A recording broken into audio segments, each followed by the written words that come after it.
Agjencia e Ushqimit dhe Veterinarisë pengoi importin e 20.500 kg patate të ngrira pomfrit me afat të skaduar përdorimi që më 23 maj 2025.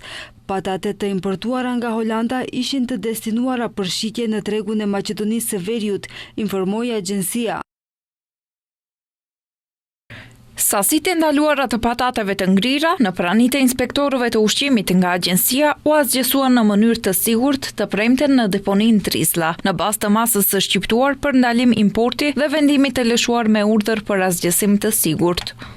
Nga UV sqarojnë se në kuadër të një kontrolli të jashtëzakonshëm inspektues të një operator ushqimor me origjinë shtazore, u konfiskuan dhe asgjësuan në mënyrë të sigurt edhe 2000 kg fileto pule të pasigurt.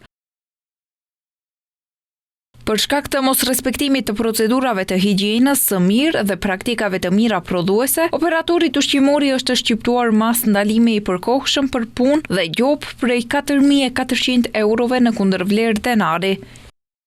AUV njofton se vazhdon kontrollet e rregullta dhe të jashtëzakonshme për të mbrojtur qytetarët nga ushqimi i pasigurt dhe për të ruajtur shëndetin e njerëzve dhe kafshëve.